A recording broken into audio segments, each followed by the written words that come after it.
believe God can't make mistakes. Yeah. Do you agree with that? Yes, for sure, yeah. So the Bible should have no mistakes in it. Yes. Do you agree with that? I agree with that. And if there were mistakes in the Bible, would you have a problem with that? I definitely question myself. Let me show you one, okay? Just so you can see. And this is clear cut, okay? So this is 2 Kings, okay? He's talking about Ahaziah, okay? This is 2 Kings 8:26. He was 22 years old when Ahaziah began to reign, and he reigned 1 year in Jerusalem, and his mother's name was Athaliah, the daughter of Omri. How old was he? 22. 22, yeah? 22, yeah. And who are we talking about? Ahaziah. Okay. Now, if the same Ahaziah in 2 Chronicles was 42 years old when he began to reign, and he reigned a year in Jerusalem, and his mother's name was Athaliah, daughter of Omri. If you can address this one point for me. So, why is God making a mistake here? What mistake? How old is Ahaziah when he began to reign? Was he 22 or 42? 22 years old, right? He's 22 or 42. Which one is it? But how is that a mistake though? I don't get it. Like, how is that? How old are you? 21. Okay. Are you 21 or 41? 21. 21. You can't be both. Yeah. So why has Ahaziah got two ages here? I have no idea. As a Christian, I find this dialogue intriguing and amusing. The Christian being asked seems to have rarely delved deeper into their faith and its scriptures. The Muslim inquiring seems to be comparing the concept of writing the Quran to the writing of our scriptures in Judaism and Christianity. There are differences in the concept of sacred texts between Islam and Christianity. Christians don't view the Holy Scriptures as a book directly sent from heaven with numbered verses, as many Muslims consider the Quran to be. Many Muslims misunderstand the Bible, thinking that a book of God must contain direct revelations from God to the world. They believe the book must be pure, entirely from heaven, without human interference, flaws, or any imperfections, no matter how small. They argue that, since God is perfectly flawless, there can be no imperfections in His written word. There are also common misconceptions among Muslims that the Gospels were written by Jesus Christ Himself. If Jesus had personally written the Gospels, it might lead to them being treated as talismans or idols, which would contradict Jesus' own intentions. Similarly, like many Muslims in my country who become possessed when the Quran is torn, burned, or stepped on, they seem to view the book as a talisman. The Bible is not a collection of dictations, with every word directly and absolutely dictated by God without any human touch. Whether in the Tanakh or the Gospels, God did not dictate His word in that manner. His word incarnated into the world and dwelt among us to communicate with humanity through our senses and reasoning, often choosing limited elements of the world such as place, time, culture, and language. Isn't this analogous to a parent limiting themselves and simplifying their language when talking to a young child? Because God chose and used limited things, He depicts His divinity within the boundaries He selected through human language and culture. But in the wisdom of the Spirit, His word is conveyed to humanity. Now, let's delve into the discussion. The first interpretation is that Ahaziah was crowned king at the age of 22, only taking the throne after his father's death when he was 42 years old. The Hebrew text states that Athaliah was a daughter, bêt-tâv of Omri, the king of Israel, whereas, in reality, Athaliah was the daughter of Ahab, the son of Omri, making Athaliah the granddaughter of Omri. But in royal families, granddaughters are often referred to as daughters.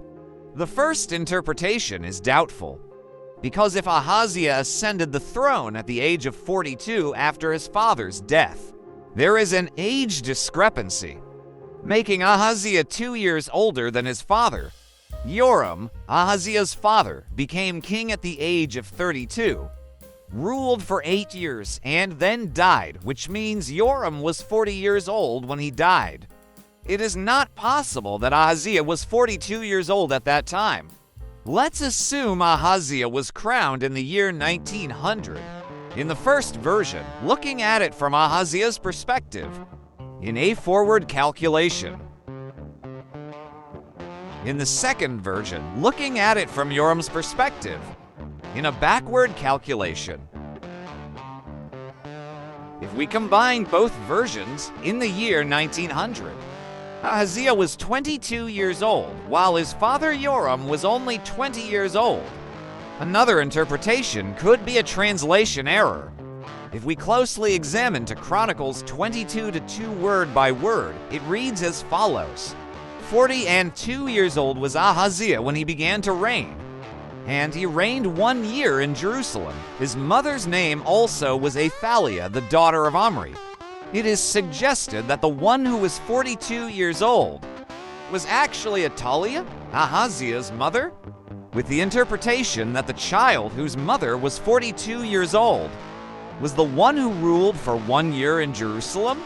The best solution is to investigate the Septuagint, the most significant Greek translation of the Hebrew Old Testament, and the oldest translation, 100 to 80 BC, known in any language.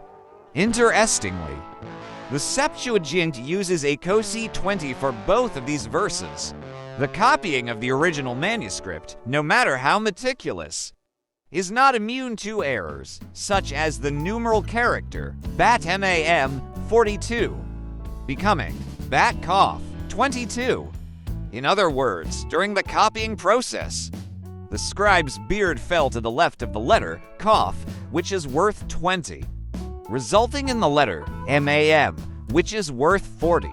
Errors in transcription like this have been acknowledged by many scholars for a long time, but the authenticity of the copies has been preserved and not altered. No Jewish, Samaritan, or Christian believes in their faith has been significantly influenced by errors in a copy of the Scriptures. In some cases, specific parts of the sacred text can be used to correct something that seems wrong.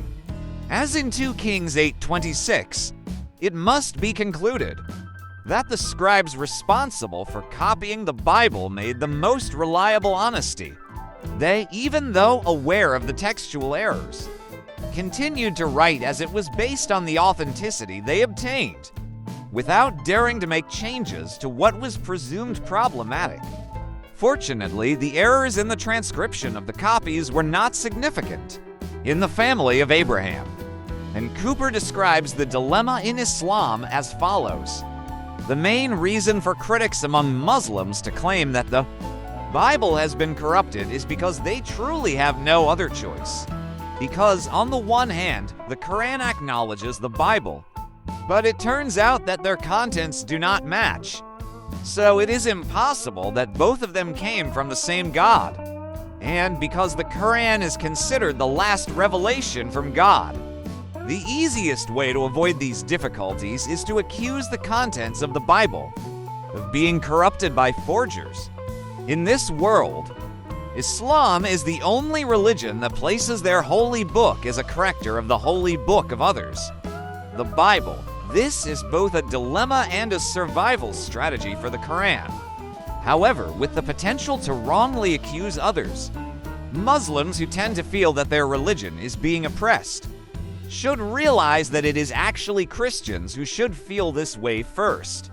The true Bible has never failed due to human actions, because the Bible is the expression of the eternal Word of God. How many Bibles have been destroyed, declared illegal, and burned by people and nations?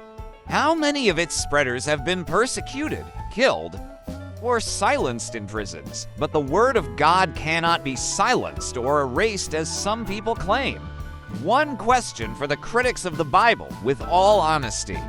Do you think that the Almighty God would allow wicked and unclean unbelievers to change His holy and omnipotent Word? To let the entire Torah and Gospel of God disappear without a trace from the face of the earth?